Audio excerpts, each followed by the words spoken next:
A woman tries to steal diamonds from the company where she works. For this, she makes a brilliant plan. But then, suddenly, hi, welcome to Movie Summarize. Today, I am going to explain the 2007 movie Flawless. Please subscribe to my channel and press the bell icon so you never miss the new videos. As the movie starts, we meet an old lady named Laura. She comes to a restaurant to meet a news reporter for an interview. Because Laura was the first female manager of the London Diamond Corporation 36 years ago in 1960. At that time, there was no concept of female doing a job. She worked very hard to earn money so that she gets the trust of the firm, which give her a job. The reporter asks her the secret of her success. So, Laura takes out a diamond from her bag and shows it to her. It is a very precious, unique diamond. Laura tells her that she stole from the London Diamond Corporation when she was working there in the 1960s. Despite being a capable manager and suitable for the job, she was not promoted in any way for 6 years. Then the scene shifts into the past and we see the London Diamond Corporation in the 60s. There is a board of directors meeting here. Today,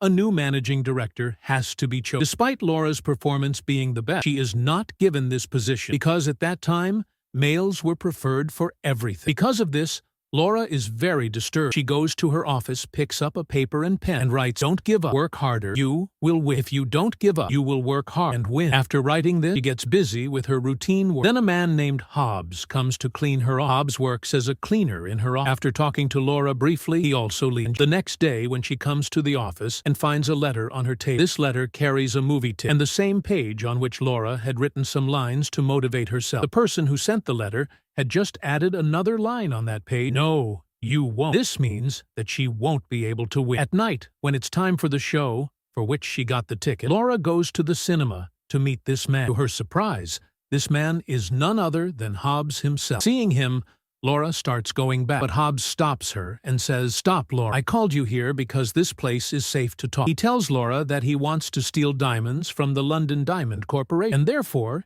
he needs her help. As soon as she hears about stealing the diamond, Laura gets angry. Without thinking, she says no. But Hobbs tells her not to make any decision without thinking. Otherwise, all her dreams of taking revenge from London Diamond will be lost. He informs her that the London Corporation is going to fire her from the job. She doesn't believe him, but he says that he heard their discussion in the meeting. Laura didn't trust him at all, and therefore, she leaves. The next day, she comes to the office as per routine, and checking the office files, she finds her letter of dismissal in office file, although it was not delivered to her yet. But she understood that Hobbs was telling her the truth. They were really going to fire. Seeing that she is really upset, she worked really hard in this job. Despite an excellent performance, these people were fired. Because of anger of all, she decided to support Hobbs in his plan. The next day, she meets Hobbs at the dog run. She gives all the information about the diamonds to Hobbs. She asks him that there is no one in his family. His wife died 15 years ago. Then who does he want to steal so many diamonds for? Hobbs doesn't answer her question at that time. He just has to fulfill his mission with the help of Laura. He brings Laura to his house while discussing his plan with her. He tells her that every night at 9 o'clock, the office is completely empty. There are only 2 guards on the ground floor in the office, and for the past 14 years, he has been cleaning the locker after 9 o'clock at night. This will be the time when I will steal the diamonds from there. Laura says in response, "It is not possible. If you go there, you won't be able to open that locker because the code of that locker changes every week, and only the owner of the company knows the code." Hobbs says, "Yes,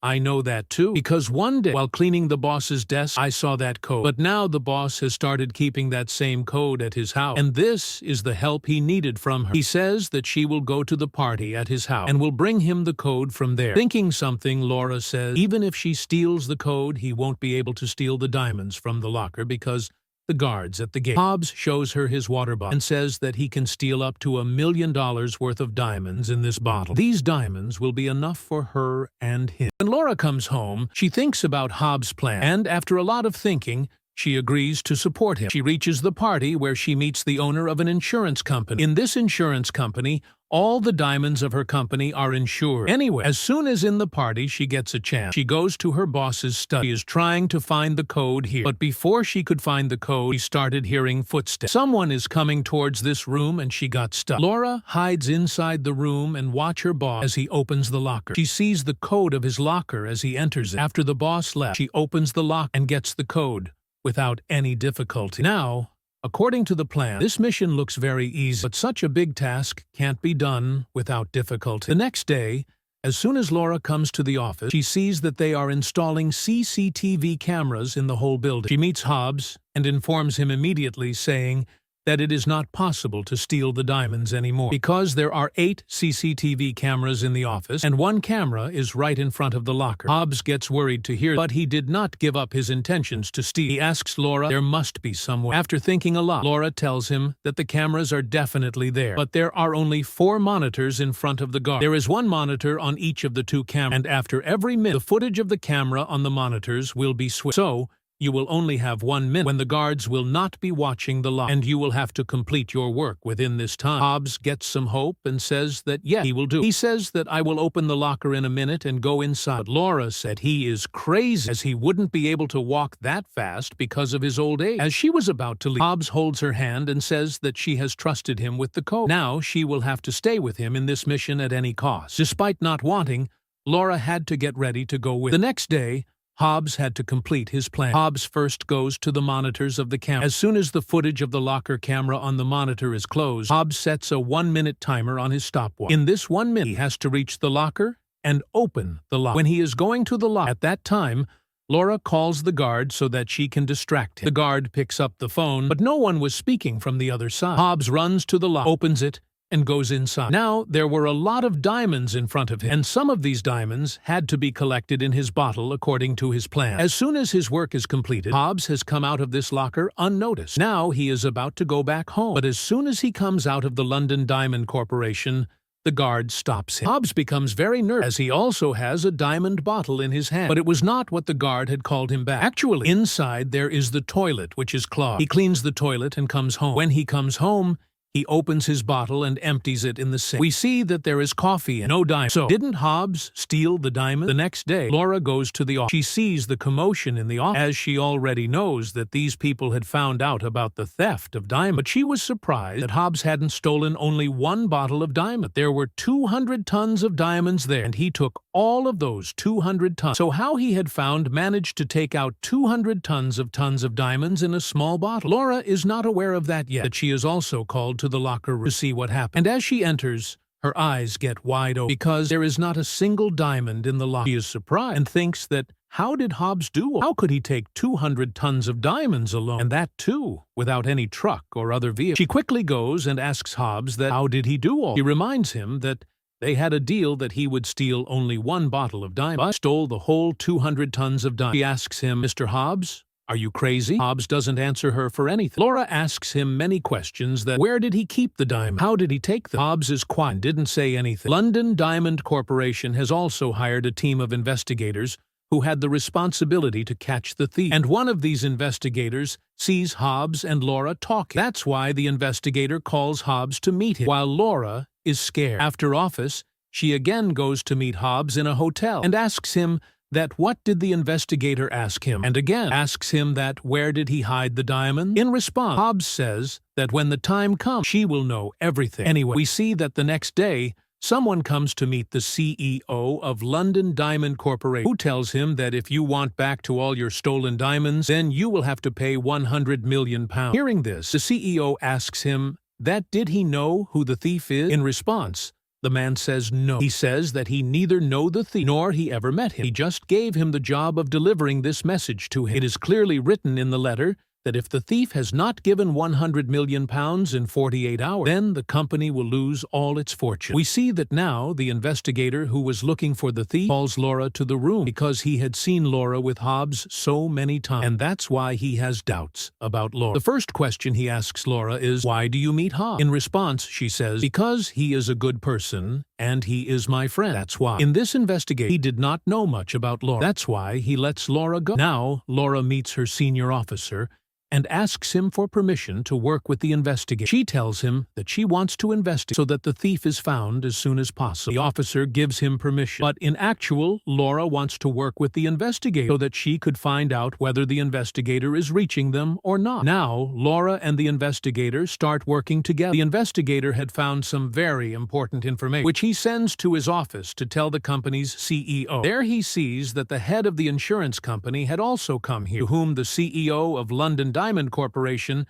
says that we need £100 million in 2 days so that he could save the company by giving it to the thief. The insurance company says that they don't have so much money. He says that if he has given him so much money, then his company will go bankrupt. The CEO of London Diamond Corporation says that he doesn't care about that, saying, "You are giving us our money from somewhere in 2 days. Otherwise, the thief will never return our diamonds to us." Then the investigator tells the CEO that in all this theft, there is someone from the company is involved, probably an employee from the office. The diamonds were stolen by opening the locker normally, which means he knew the code. He must have stolen the code from your house. Listening to this, the insurance company is angry with the CEO of London Diamond Corporation. He felt that the CEO had deliberately stolen so that he could take £100 million for himself. The insurance company says, if such a thing happens, then he will file a case against him. The CEO asks what they think that he will take such a big risk and says that he is not so crazy yet. He warns that if they do not give him the money within 2 days, he will make their situation very bad. He states that for the past few years he is paying all the insurance for diamonds. He urges them to give him his money somehow, otherwise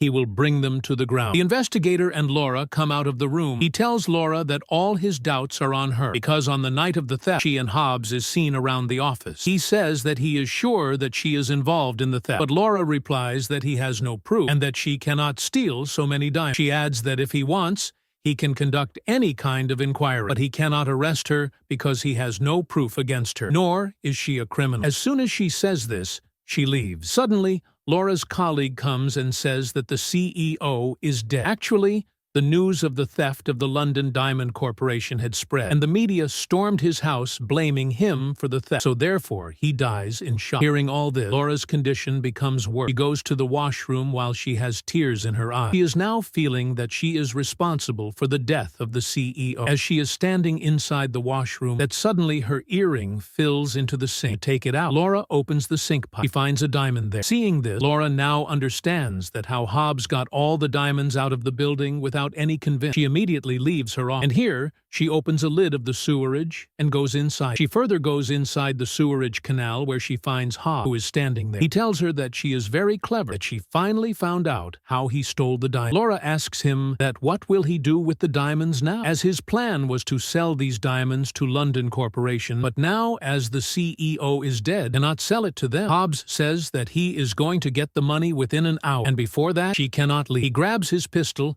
and point it to Laura, but she moves forward and hit him. She runs away because of her heel. She fell. As she tried to stand up, she finds a very precious diamond in the water, which she quickly picks up and hides in her pocket. And by that time, Hobbs reached to her. He tells her that she will stay there for an hour. Then he tells her the story of his wife, that how she died. Laura interrupts him and says that she knows how her wife died. She says she was sick. Hobbs said, no, she wasn't that sick that she would have died. Her treatment was possible. That's why I went to the insurance company. He asked for money from the insurance company, but they told him that his wife is not that sick, and he will have to wait for his turn. And by the time it was his turn to take the money, Hobbs's wife's illness had worsened, and by the time she was admitted to the hospital, she died. Hobbs says, if the insurance company wanted, my wife could have survived. But the owner of the insurance company was a fraud. He made a lot of mistakes in the National Health Insurance Company, and because of this, many people like my wife died. After hearing his story, Laura understands that Hobbs didn't want to take revenge from the London Diamond Corporation, but